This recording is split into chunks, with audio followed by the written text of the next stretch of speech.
Javier Milei, the notorious inflation slayer, known in Latin America as the Lion and as the pro-capitalist president of Argentina, made a very pronounced statement last night on behalf of his country.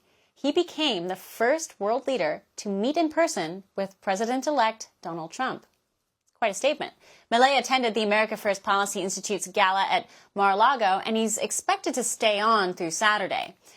Milei is no friend of globalists and has been an unabashed friend of Trump and what he stands for.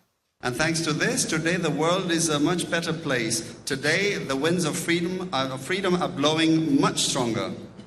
The meeting between the two men was symbolic. Milei is one of several Latin American leaders who are taking a pronouncedly pro-Trump turn.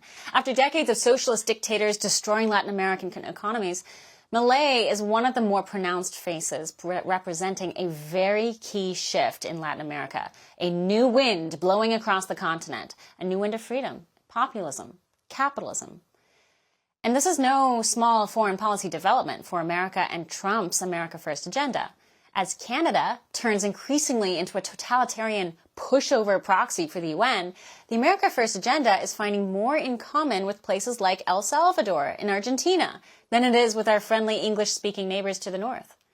Trump's nominee for Attorney General, Congressman Matt Gaetz, is famously friendly with the El Salvadorian president Nayib Bukele, taking notes from Bukele's shockingly successful crackdown on gangs, a move that has turned El Salvador from one of the most dangerous countries in Central America to one of the safest in just a few short years. This is a monumental moment. Our next guest knows a thing or two about how important this foreign policy shift is to our futures. Congressman Warren Davidson of Ohio's 8th District. Congressman, welcome back. It's an honor to join you. Thank you. The strategic benefits of a U.S.-Latin America alliance is not a everyday news topic, but in your mind, what are the strategic benefits of having a strong, say, U.S.-Argentina alliance? Well, look, the United States was always defined by the Monroe Doctrine. This is, very old school foreign policy where we pay particular attention to what happens in our neck of the woods, which is, North America, Central America, South America. And Argentina just is so symbolic because Milei comes out as a very unashamed, pro-capitalist, free market guy. And he's been talking the talk for a long time, and he finally got the chance to lead Argentina. And the early results are just incredible. So it was great to see his defense of freedom. Yeah, the move in South and Central America, right, towards a more Monroe Doctrine kind of way is certainly not comforting to our adversaries like China and Russia, who have been making inroads in places like Brazil and Venezuela. Surely they're having to recalibrate their strategy as they start getting surrounded by pro-America countries.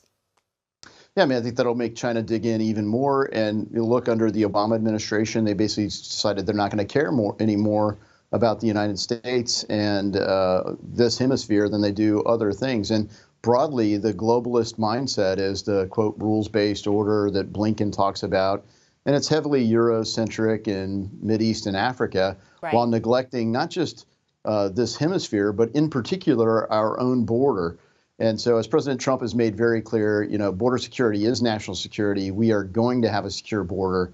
And I love that he picked Matt Gaetz because Matt is going to take border security seriously. And a big part of that is strong interior enforcement. And the Attorney General will clearly play an important role in that. Yeah, and this last week I've talked to a number of states attorneys general, and it was a revelation to me that we now have 29 states attorneys general who are all in Matt Gaetz's corner once Matt Gaetz takes over. So it's going to be a bad time to be America's adversary. For all our viewers asking where One America News is heading in the future, we would like to introduce you to OAN Live.